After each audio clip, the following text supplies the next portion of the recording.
Hello， 大家好啊！在職家庭津貼大家都可能了解過啦，但又唔知自己家庭合唔合資格申請喎。其實好簡單，用呢個計算機1分鐘就計到你合唔合資格噶啦。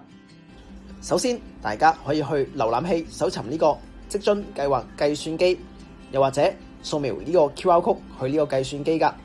入到去就拉落去啦，回答翻第一個問題就係你嘅住戶人數啦。如果你一個人住啦，就揀是，唔係就揀否。之後撳下一頁，然後系統就會問你，包括家庭成員在內，喺過去6個月內啦，有冇一個人有返工噶？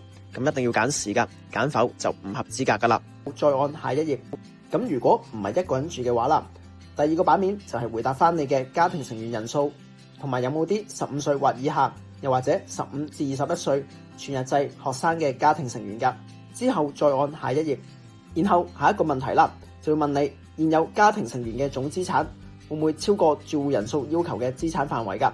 而自住物業就唔計算在內嘅，而超出個範圍呢，就申請唔到噶啦。咁所以都係揀否噶。然之後撳下一頁，嚟到呢一版就輸入你哋每月住戶嘅總入息，再撳下一頁，最後就係選擇翻你哋每月嘅總工時範圍，然之後撳試算結果。